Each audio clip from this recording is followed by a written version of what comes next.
संप्रेषण communication. Communication Greek भाषा के कम्युनिस से बना है, जिसका अर्थ है दो या दो से अधिक व्यक्तियों का आपस में बात करना, विचारों का आदान प्रदान करना। लैटिन भाषा के शब्द कम्युनिकेयर यानी साझा करना से बनता है। संप्रेषण की प्रकृति।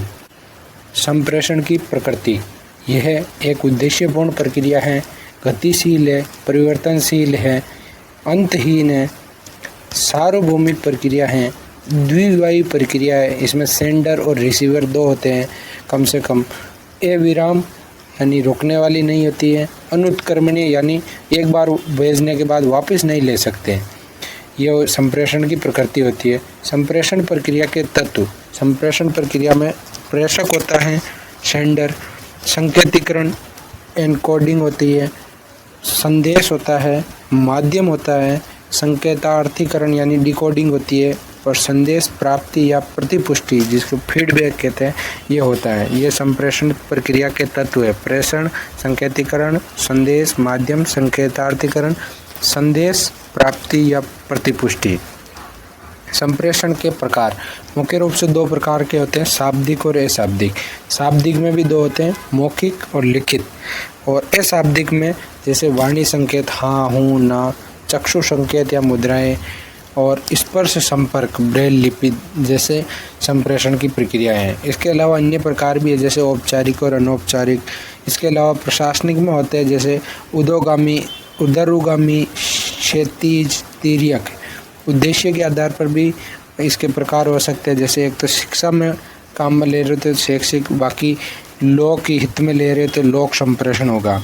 अंत्य क्रिया के आधार पर भी इसको देख सकते हैं, जैसे अंत्य व्यक्तिक जिसमें मात्रा नहीं आ रही पीछे या रे नहीं आ रहा है, उसमें स्व संप्रेषण होता है। अंतर व्यक्तिक दो व्यक्तियों के मध्य, और लोक संप्रेषण मतलब लोक हित में जो संप्रेषण किया जाता है लोक संप्रेषण होता है। संप्रेषण कौशल की उपयोगिता। शिक्षक के लिए प्रभावी शिक्षण अधिगम प्रक्रिया के लिए होता है, अभिभावकों से अच्छे संबंध स्थापित करने के लिए होता है, व्यक्तिगत एवं समूह के शिक्षण के लिए होता है, उसके स्वयं की संतुष्टि के लिए भी होता है। कुछ PYQ जैसे देख लेते हैं। निम्नलिखित में से कौन सा संप्रेषण प्रक्रिया का तत्व नहीं है? संप्रेषक, संदेश, गंतव्य, संदर्भ। तो इनमें से संदर्भ है जो संप्रेषण प्रक्रिया का तत्व नहीं है। इसके अलावा यह कह रहा कौन सा संप्रेषण प्रक्रिया के प्रमुख चार तत्वों में सम्मिलित नहीं है? तो इसमें माध्यम, संदेश, स्रोत और भाषा। तो यहाँ पर भाषा नहीं आएगी। इसके अलावा संप्रेषण नियंत्रण प्रक्रिया के तीन आधारभूत तत्व होते हैं, लागत, पर्दा और संसाधक। ये लागत को इनपुट यानी अदा, पर्दा आउटपुट और संसाधक होते हैं। संप्रेषण का प्रकार नहीं है, तो ये वैध संप्रेषण का प्रकार नहीं होता है। स्वयं संप्रेषण होता है, अंतर्व्यक्तिक संप्रेषण होता है और लोक संप्रेषण होता है। अनुदेशन प्रणाली जटिल प्रक्रियाओं तथा प्रनियमों में कौन सी व्यूह रचना का प्रयोग किया जाता है? तो इसमें विरला गद्य संप्रेषण का प्रयोग किया जाता है। आत्म संप्रेषण को कहते हैं, आत्म मतलब स्वयं के संप्रेषण से, तो उसे अंतः व्यक्तिक संप्रेषण कहते हैं। व्याख्यान के दौरान सर्वश्रेष्ठ होगा यदि शिक्षक दूसरे क्षेत्रों में से उद्धरण देते हुए तात्कालिक व्याख्यान प्रस्तुत करें।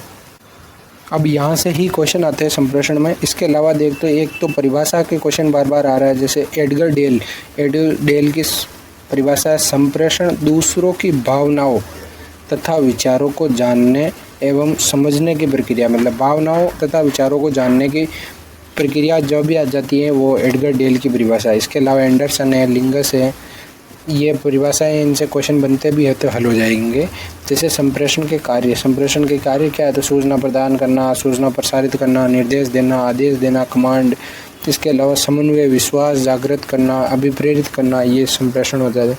ये हम प्रकार हमने पहले देख लिए, जैसे इंटरपर्सनल यानी अंतर्व्यक्तिक जिसे दूसरों के साथ करते, इंट्रापर्सनल जिसमें स्वयं के साथ संप्रेषण होता है, ये हो जाएगा। इसके अलावा संप्रेषण के माध्यम मुद्रित, अमुद्रित, ये भी हमने देख लिए। टेलीकॉन्फ्रेंसिंग ये क्या है? तो उपग्रह आधारित तकनीक जिसमें दूर दूर बैठे हुए दो या दो से अधिक व्यक्ति विचारों को वास्तविक रूप से आदान प्रदान करते हैं। तो ये तीन प्रकार की होती है, ऑडियो, वीडियो और कंप्यूटर टेलीकॉन्फ्रेंस। इसके अलावा संप्रेषण का नियंत्रण संप्रेषण नियंत्रण, इसका सर्वप्रथम प्रयोग 1948 में रॉबर्ट बेनर ने किया। इसका प्रयोग प्रणाली उपागम में फीडबैक देने के लिए किया जाता है। इसके 3 भाग होते हैं, अदा, पर्दा और यंत्र संसाधक यानी प्रोसेसिंग। वही पहले वाले देखें, इनपुट आउटपुट, और इनपुट में विषय वस्तु का प्रस्तुतिकरण, आउटपुट में छात्रों के सामने प्रस्तुतिकरण, और इसमें यंत्र संसाधक या प्रोसेसिंग में इसमें पूरी प्रक्रिया या पर नियंत्रण स्थापित किया जाता है। इसे प्रतिपादक भी कहा जाता है।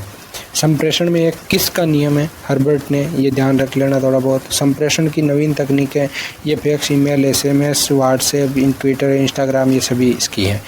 इसके बाद हम देखेंगे शिक्षण प्रतिमान, शिक्षण मॉडल या टीचिंग मॉडल किसे कहते हैं। इसमें से क्वेश्चन कहाँ से आ रहे हैं, तो 1-2 तो इनकी परिभाषाएं जैसे जायसीविल वगैरह की देख लेनी है। इसके अलावा इसकी विशेषताएं शिक्षक के लिए मार्गदर्शक का कार्य करते हैं। शिक्षण प्रतिमान प्रभावी शैक्षिक वातावरण का निर्माण करते हैं। शिक्षक को कला तथा विज्ञान का रूप प्रदान करना, बच्चों के व्यवहार में वांछित परिवर्तन में सहायक। इसके अलावा छात्र शिक्षक अंत्यक्रियाओं को प्रोत्साहन, इनका आधार दार्शनिक मनोवैज्ञानिक होता है।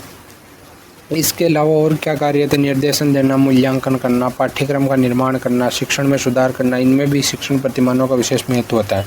विशिष्ट उद्देश्य क्या है, तो शिक्षण प्रतिमानों के उद्देश्य क्या क्या है, तो अनुदेशनात्मक उद्देश्यों का निर्धारण करना और उनको लिखना, और अनुदेशनात्मक सहायक सामग्री का चयन करना। भाई पढ़ाने के लिए हमारे को कौन कौन सी सामग्री चाहिए वो इसी से पता चलती है। इसके अलावा शिक्षण अधिगम परिस्थितियों का निर्माण करना, बच्चे सीखें ऐसी परिस्थितियाँ डेवलप करना, ये भी शिक्षण प्रतिमान के अंतर्गत ही आता है। इसके महत्वपूर्ण तत्व, इनसे क्वेश्चन आता है। 4 मूल तत्व वैसे संरचना, प्रक्रिया, नियम, सामाजिक प्रणाली और अवलंब प्रणाली।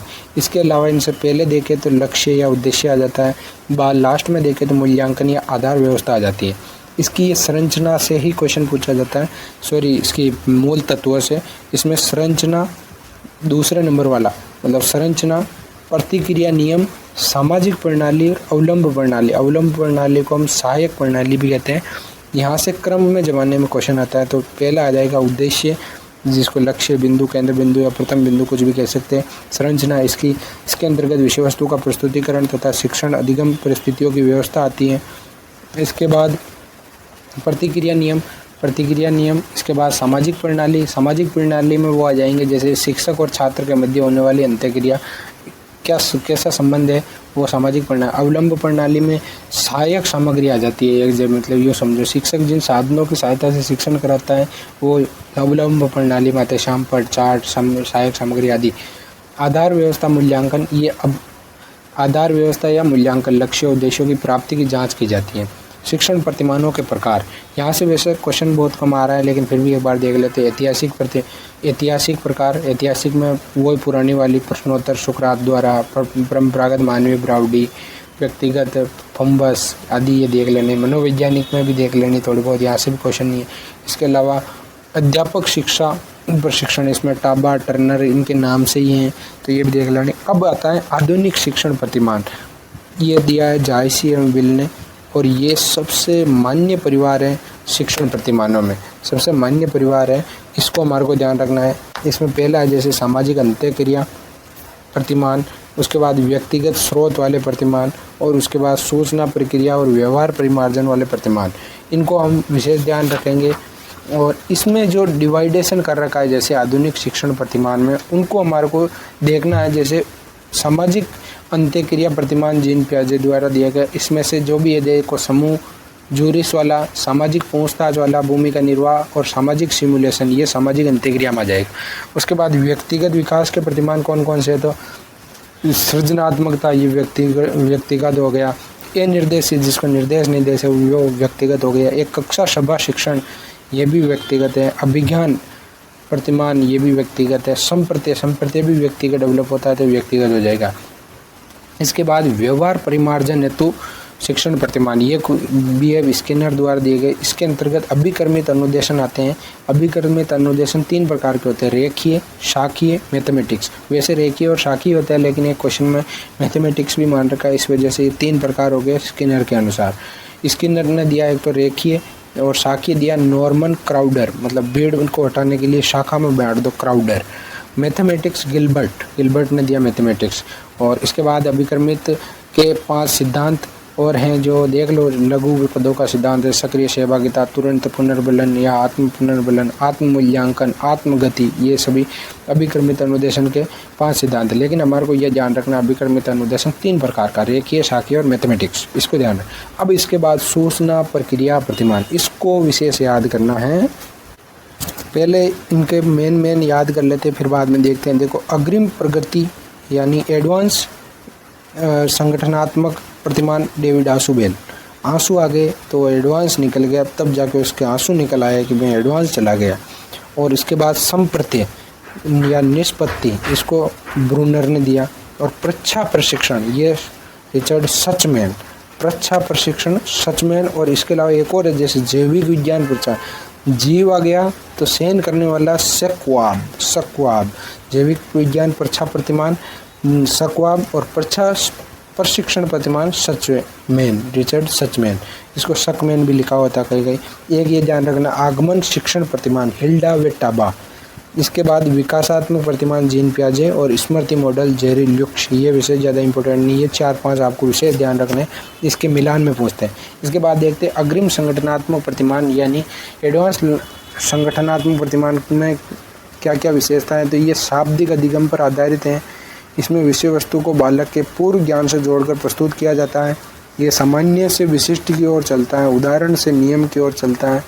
ब्रूनर की शिक्षा प्रक्रिया के ही अनुरूप है, लेकिन ब्रूनर ने नहीं दिया, ये ध्यान रखना। ब्रूनर संप्रत्यय निष्पत्ति अधिगम प्रतिमान देता है।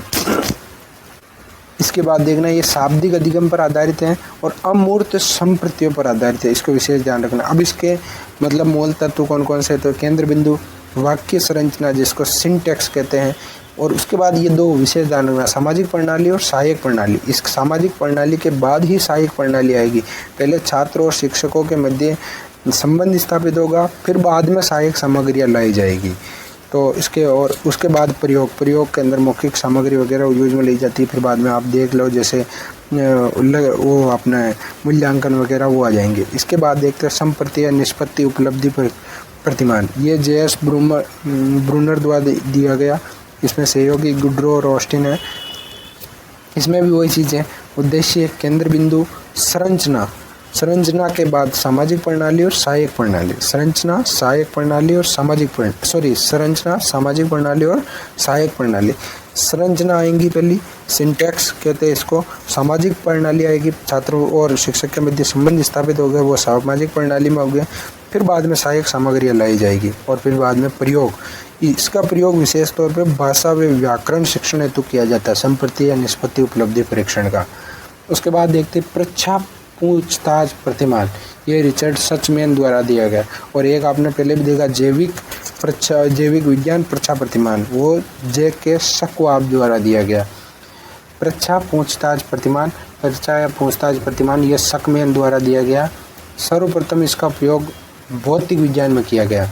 उद्देश्य क्या है, वैज्ञानिक दृष्टिकोण डेवलप करना, ज्ञानात्मक कौशल का विकास करना, जिज्ञासु अभिरुचि का विकास करना, खोज प्रवृत्ति व आंकड़ों विश्लेषण दक्षता ये आदि बढ़ावा देना, वो भाषा एवं सकारात्मक कौशल का विकास करना, आगमनात्मक तर्क का विकास करना। संरचना आ जाएगा। फिर सिंटैक्स में क्या है, समस्या पुष्टिकरण, समस्या का प्रस्तुतिकरण, पुष्टिकरण के लिए आंकड़ों का पुष्टिकरण, प्रयोग करना, आंकड़ों का संग्रह कर उनको प्रयोग करना, समाधान कारण का प्रस्तुतिकरण, मतलब हमने जो कारण निकाला उसको वापस प्रस्तुत करना, फिर बाद में विश्लेषण करना। संरचना आ गई। संरचना के बाद सामाजिक प्रणाली के बाद मूल्यांकन। लेकिन अब अगर आपको इनमें से सभी में से केवल संरचना, प्रतिमानों के संरचना के बारे में पूछे तो ये 3 आपको विशेष ध्यान रखनी है, संरचना, सामाजिक प्रणाली और सहायक प्रणाली। उसके बाद हम देखते हैं पूछताछ प्रक्रिया के प्रमुख घटक। पूछताछ प्रक्रिया के प्रमुख घटक कौन कौन से, पूर्व ज्ञान की समीक्षा करना, भ्रष्टाचार सूचना प्रदान करना यानी टू प्रोवाइड फीडबैक, छात्रों को उत्तरदायी बनाने के लिए प्राप्त परिणाम को परिभाषित करना, पूछताछ की सामान्य प्रक्रिया, और इसके बाद छात्रों में सूचना और सूचना के प्रस्तुतिकरण की स्थापना। इसके बाद अगला टॉपिक आता है अपना सहकारी अधिगम, कोऑपरेटिव लर्निंग। ये इनके प्रतिपादक थे जॉनसन स्मिथ एक ऐसी व्यू रचना जिसमें 5 से 8 छात्रों छोटे छोटे समूह बनाकर समस्या पर सामूहिक रूप से अंत्यक्रियाएं करके सार्थक रूप से सीखा जाता है, ये सहकारी अधिगम होता है। ये तब तक चलता रहता है जब तक सभी बच्चे सीख न जाए। इसमें शिक्षक की भूमिका एक सहयोगी, मार्गदर्शक और सुविधा प्रदाता की होती है। केवल इतनी भूमिका होती है कि वो सहयोग दे सके, मार्गदर्शन प्रदान कर सके और कुछ सुविधाएं उपलब्ध करवा सके। सहकारी अधिगम के तत्व जॉनसन व स्मिथ के अनुसार 5 तत्व बताए गए। सकारात्मक अंत्यक्रिया, व्यक्तिगत उत्तरदायित्व, अंत्य व्यक्ति कौशलों मतलब आमने सामने बातचीत और सामाजिक कौशल, एक दूसरे का सफलता हेतु प्रोत्साहन, समूह प्रसंस्करण, ये प्रक्रिया है। इसके बाद सहकारी अधिगम की व्यू रचनाएं एवं तकनीकें, इसको केवल एक बार देख लेना। जिग्सा आरा, थिंक प्रीव्यू, पेयर नाउ और इसके बाद स्टेड, आवाज़ों का घेराव, fishbowl, inside outside circle, सहभागी लेखन, समूह अनुसंधान, टाइम पेयर शेयर और इसके बाद टीम गेम्स टूर्नामेंट। ये कभी कभी क्वेश्चन पूछ लेता है कि ये क्या है, तो ये सहकारी अधिगम की प्रमुख तकनीकें एवं रणनीतियाँ हैं। इसके बाद अगला देखते हैं हम शिक्षण सहायक सामग्रियाँ। इसमें आपको केवल देखना, आपको वैसे आती तो होगी लेकिन ये देख लेते हैं शिक्षण सहायक सामग्रियाँ क्या क्या हैं। तो देखो एनसीईआरटी के अनुसार तो इनमें ग्राफिक सामग्री में फोटो चित्र, फ्लैश कार्ड, ग्राफ, मानचित्र, चार्ट, पोस्टर, कार्टून, क्रमक आदि दे रखे हैं। इसके बाद डिस्प्ले बोर्ड में श्यामपट आ जाएगा, फ्लैनल बोर्ड आ जाएगा, बुलेटिन बोर्ड आ जाएगा, त्रिआयामी 3D मॉडल में 3D मॉडल, कठपुतली और इसके बाद इस मोबाइल, कठपुतली को पपेट भी कहते हैं, पपेट। इसके बाद प्रक्षेपित सामग्री, प्रक्षेपित में film strip, film slide, overhead projector, epidiascope. श्रव्य सामग्री केवल सुनने योग्य तो रेडियो, टेप रिकॉर्डर। प्रक्रिया सामग्री या गतिशीलता सामग्री, इसमें प्रदर्शन, अभिनय और फील्ड ट्रिप आती है, फील्ड ट्रिप, प्रदर्शन और अभिनय, ये गतिशीलता के अनुसार। इसके बाद इंद्रियों के आधार पर श्रव्य सहायक सामग्रियाँ और दृश्य सहायक सामग्रियाँ और श्रव्य दृश्य सहायक सामग्रियाँ। इसके बाद आ जाएगा अपना एडगर डेल का अनुभव शंकु। हम अपने अनुभव से सीखते हैं तथा अनुभव इंद्रियों द्वारा प्राप्त होता है। इसमें अनुभव शंकु में हम नीचे आधार से ऊपर की ओर जाएंगे तो ये सरल से जटिल की ओर चलना होता है। जैसे हम शंकु के ऊपर की ओर जाते हैं वो सभी जो भी चीज़ें हैं वो सीखने में थोड़ी जटिल होती है। ये इनका आधार से शीर्ष की ओर क्रम ये होता है सरल से जटिल, मूर्त से अमूर्त, प्रत्यक्ष से अप्रत्यक्ष और सामान्य से विशिष्ट होता है। प्रत्यक्ष अनुभव होता है और लास्ट सबसे शीर्ष पर होता है शाब्दिक, प्रतीक या मौखिक। केवल एक बार बोलने से समझ में आ जाए वो उसका सबसे उच्च स्तर होगा और उस सबसे निम्न स्तर जिसमें बोलकर नहीं सिखाया जा सकता, लेकिन अगर उसको समझ में आने लग जाए तो इसका मतलब वो अमूर्त रूप से सोच पा रहा है। तो और अगर उसको प्रत्यक्ष दिखाने पर ही समझ में आए तो वो मूर्त रूप से सोच पा रहा है। ये चीज़ें ध्यान रखनी, ये चलता है सरल से जटिल की ओर, मूर्त से अमूर्त की ओर, प्रत्यक्ष से अप्रत्यक्ष की ओर, सामान्य से विशिष्ट की ओर। प्रत्यक्ष अनुभव, फिर बाद में जैसे जैसे अपन चलते हैं तो उसके बाद दूरदर्शन, रेडियो, दृश्य प्रतीक, उसके बाद लास्ट होता है शाब्दिक प्रतीक जो कहने मात्र से समझ में आ जाए। लेकिन छोटे बच्चों को कहने मात्र से समझ में नहीं आए, इसीलिए इसको सबसे निम्न स्तर का इसको ये मानते हैं, सबसे निम्न स्तर का मानते हैं कुल मिला के इसको। उसके बाद आते देखते हैं शैक्षिक तकनीकी में क्या आ गया आपने एजुकेशनल टेक्नोलॉजी। इसमें क्या क्या शामिल होंगे, हार्डवेयर सॉफ्टवेयर की अवधारणा, system approach, computer assisted learning CAL और इसके बाद computer aided instruction CAI। Sidney Pressey ने सर्वप्रथम 1926 में शिक्षण मशीन का प्रयोग किया। स्किनर ने 1954 में प्रोग्राम्ड लर्निंग का प्रयोग किया। शैक्षिक तकनीकी शब्द का प्रयोग ब्राइमोर जोन्स ने किया 1967 में। भारत में अभिक्रमित अनुदेशन की स्थापना 1966, ये ज़्यादा नहीं है ये। और इसके बाद POP प्रोग्राम ऑफ एक्शन। इसके बाद भारत में शैक्षिक तकनीकी के विकास के लिए कौन कार्यरत है, तो CTET, ये central institute of educational technology. इसके बाद हमने को ये देखना है शैक्षिक तकनीकी के 3 प्रकार बताए हैं लुम्सडेन द्वारा। उसमें कठोर शिल्प उपागम हार्डवेयर उपागम कहते हैं, जिसको कोमल शिल्प उपागम जिसको हम सॉफ्ट उपागम कहते हैं, प्रणाली उपागम जिसको सिस्टम उपागम कहते हैं।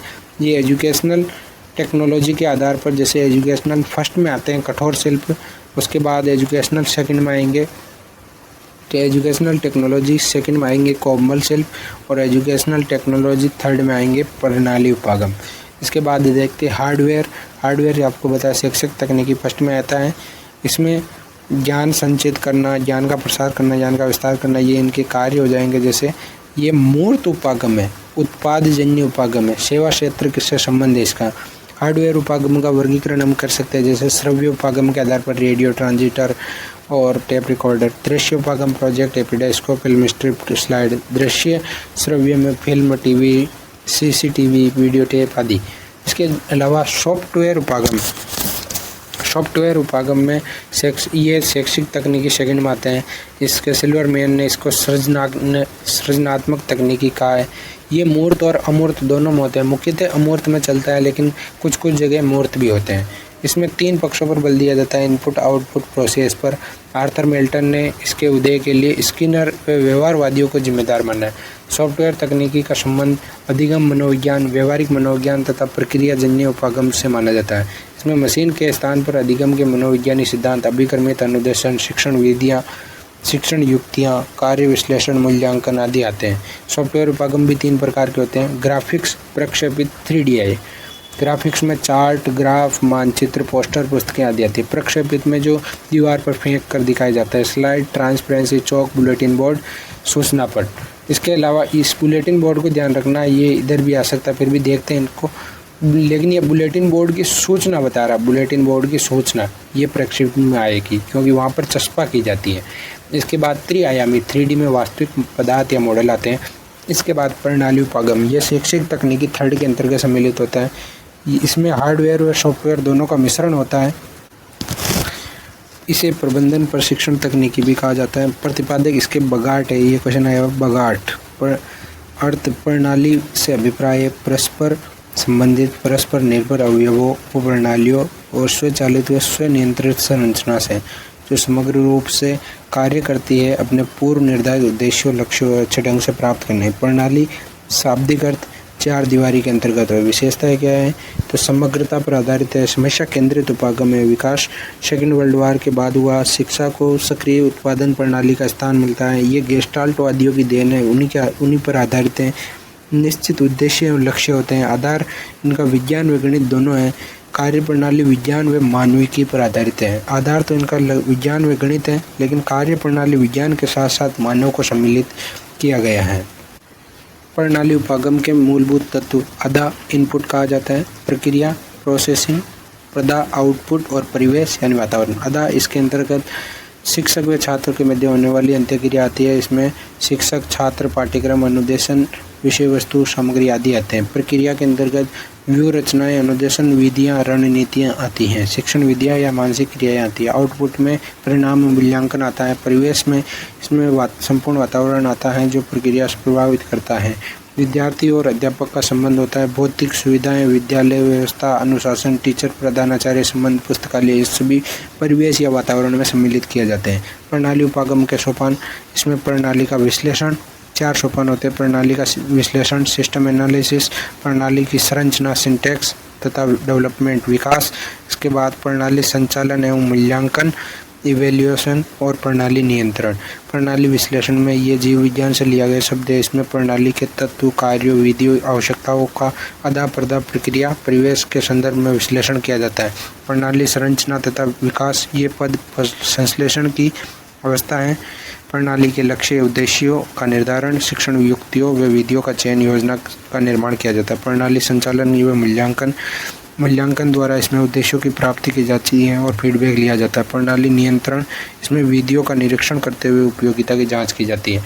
प्रणाली उपागम के सामान्य चरण, लक्ष्य निर्धारण किया जाता है, छात्रों की आवश्यकताओं का विश्लेषण किया जाता है, उसके बाद शिक्षण सामग्री और विधियों का चयन किया जाता है, फिर उन संसाधनों की व्यवस्था की जाती है जो उसमें ज़रूरत है, उसके बाद प्रक्रिया का क्रियान्वयन होता है, मूल्यांकन होता है, फिर बाद में प्रतिक्रिया और उसमें सुधार होता है। प्रणाली उपागम शिक्षा का वैज्ञानिक और तकनीकी प्रणाली आधारित दृष्टिकोण है। प्रणाली उपागम क्या है? तो शिक्षा का वैज्ञानिक और तकनीकी प्रणाली आधारित दृष्टिकोण है। इसके बाद आईसीटी आता है। आईसीटी इंफॉर्मेशन कम्युनिकेशन टेक्नोलॉजी, सूचना एवं संचार प्रौद्योगिकी। ये शब्द कब तक आया प्रचलन में? तो 1950 में। 26 जनवरी 1950 को देश आज़ाद हुआ। उसी के साथ देख लेना है सूचना एवं तकनीकी शब्द भी प्रयोग में आने लगा। 21वीं सदी में आईसीटी, 21वीं सदी को आईसीटी की सदी कहा जाता है। आईसीटी के 3 कार्य: collection of data, process of data, transmission of data. इसके बाद CAL, आईसीटी का एक भाग है CAL। CAL को कंप्यूटर असिस्टेड लर्निंग कहा जाता है। इस उपागम का विकास हेबार्ड ने किया। इसमें कंप्यूटर की सहायता से अधिगम होता है। कंप्यूटर के हार्डवेयर, सॉफ्टवेयर, इंटरनेट अभिक्रमित अनुदेशन का प्रयोग किया जाता है। इसके अंतर्गत कंप्यूटर आदेशानुसार एक अभिक्रम पद प्रस्तुत करता है जिसमें विभिन्न सूचना और प्रश्न निहित होते हैं। अधिगम करता है, इन प्रश्नों के उत्तर देता है और सही व गलत के माध्यम से फीडबैक देता है। कंप्यूटर उसमें सही व गलत के माध्यम से फीडबैक देता है। उसके बाद अगला अभिक्रम पद आ जाता है जिसमें उपचारात्मक सामग्री दी जाती है। इसका उपयोग शिक्षक केंद्रित कक्षा में अधिक से अधिक संवाद युक्त अंत्यक्रिया करना, वैचारिक स्पष्टता को बढ़ाना, व्यक्तिगत शिक्षण की व्यवस्था करना, पाठ्यक्रम के बारे में शिक्षक की समझ बढ़ाना आता है। CAL के साधन क्या है? तो ये विभिन्न माध्यमों से किया जाता है जैसे ड्रिल अभ्यास, ट्यूटोरियल, सिमुलेशन, मॉक अभ्यास, मॉडलिंग, सूचना का भंडारण आदि। CAI कंप्यूटर असिस्टेड इंस्ट्रक्शन, इसका पहला प्रयोग सिडनी प्रेसी ने 1925 में किया। प्रतिपादक लॉरेंस स्टालुरो और डेनियल डेविस है। इसमें छात्र तथा कंप्यूटर के मध्य उद्देश्यपूर्ण अंतःक्रिया चलती है। इसमें बालक अपनी योग्यता व गति के अनुसार वांछित उद्देश्यों को प्राप्त करता है। इसमें छात्रों को प्रत्यक्ष अनुदेशन दिया जाता है। यह अधिगमकर्ता नियंत्रित अनुदेशन है। ये अधिगमकर्ता द्वारा नियंत्रित होता है। कंप्यूटर सहायता प्राप्त अनुदेशन, और वो सहायता प्राप्त अधिगम होता है उधर CAL में। CAI में अनुदेशन इंस्ट्रक्शन होता है। ये व्यक्तिनिष्ठ अध्ययन का एक रूप है, मतलब खुद अकेले व्यक्ति पर डिपेंड करता है। CAI की विशेषता क्या है? इसमें एक साथ बहुत सारे विद्यार्थियों को अनुदेशन तो दिया जाता है। इसमें बच्चों की उपलब्धि प्रतिपुष्टि और स्वतः रिकॉर्ड होती है। ये मात्रात्मक गुणात्मक दोनों प्रकार की समस्याओं का समाधान करता है। ये उपागम तकनीकों में विविधता के प्रयोग पर बल देता है। 3 तकनीक काम में ली जाती है: हार्डवेयर, सॉफ्टवेयर और कोर्सवेयर, जिसको प्रोग्रामवेयर भी कहा जाता है। इसका उपयोग सूचनात्मक कंप्यूटर में से अनुदेशन, पूछताछ अधिकारी के रूप में, ड्रिल अभ्यास के रूप में, ट्यूटोरियल के रूप में, शैक्षिक गेम्स के रूप में, अनुरेपण के रूप में और अन्वेषण और खोज उपागम के रूप में किया जाता है। इसके बाद देखते हैं ईमेल। ईमेल इलेक्ट्रॉनिक मेल एक डिजिटल संदेश सेवा है। इसके घटक होता है जैसे टू प्राप्तकर्ता का ईमेल पता होता है, CC कार्बन कॉपी होते हैं। ये अन्य लोगों को मेल की कॉपी भेजी जाती है, उसको CC कहते हैं। ब्लाइंड कार्बन कॉपी, ये जैसे ग्रुप में भेजते हैं तो आपस में कोई ईमेल ID नहीं देख सके, इसलिए BCC लगाया जाता है। ब्लाइंड कार्बन कॉपी, CC में आपस में ईमेल देख सकते हैं किन को ये भेजा गया है, और BCC में नहीं देखा जा सकता है। प्रोटोकॉल 3 तरह के होते हैं: SMTP simple mail transfer protocol, POP3 post office protocol 3। इसके बाद IMAP internet message access protocol. Email के उदाहरण Gmail, Yahoo mail, Rediff mail. Email के ये तीनों उदाहरण हैं। मतलब ईमेल तो इलेक्ट्रॉनिक मेल हो गया, जिस कंपनी के माध्यम से भेजा जाता है वो गूगल मेल तो जीमेल, याहू से भेजा जाता है याहू मेल, रेडिफ मेल तो रेडी मेल। इसके बाद ईमेल ID के 2 भाग होते हैं, एक तो यूज़र ID वाला और एक डोमेन नेम वाला, और बीच में आता है कंपनी का नेम। इसके बाद देखते हैं इसमें ये ईमेल ID लिखी जाती है, स्मॉल लेटर में लिखी जाती है। उसके बाद नंबर लगाए जाते हैं। उसके बाद @gmail.com। पासवर्ड अल्फ़ा न्यूमेरिक होते हैं, मतलब अल्फ़ाबेट में होते हैं और न्यूमेरिक में होते हैं। अन्य तथ्य: पहली बार ईमेल रॉय टॉमिल्सन इसके जनक हैं कहलाते हैं। 1971 में पहली बार ईमेल का प्रयोग किया गया रॉय टॉमिल्सन द्वारा। फ्री ईमेल सर्विस पहली बार हॉटमेल द्वारा प्रदान की गई। हॉटमेल कंपनी के संस्थापक साबिर भाटिया है। सर्च इंजन में क्या क्या आता है तो गूगल, याहू, बिंग, ये एक वेबसाइट है जिसका प्रयोग हम किसी सूचना को प्राप्त करने के लिए करते हैं। वेब ब्राउज़र वेब ब्राउज़र में आते हैं जैसे opera mini, internet explorer, Google Chrome. ये सॉफ्टवेयर है जिनके द्वारा हम किसी भी सूचना को वेबसाइट से ओपन कर सकते हैं। Browser Google, Facebook, Instagram, Twitter, Google पे, पेटीएम होते हैं। ये एक सॉफ्टवेयर है जिसकी निश्चित वेबसाइट को चलाने के लिए प्रयोग किया जाता है। इनके निश्चित आइकन होते हैं। इंटरनेट और वेब ब्राउज़र के उनके आइकन निश्चित नहीं होते, वो एक वेब में खुलते हैं। इंटरनेट नेटवर्क दो या दो से अधिक कंप्यूटर के बीच डाटा साझा करने की एक प्रक्रिया है जिसमें लेन, पेन, मेन वेन आते हैं। LAN local area network, PAN personal area network और मेन मेट्रोपॉलिटन एरिया नेटवर्क और वेन वाइड एरिया नेटवर्क।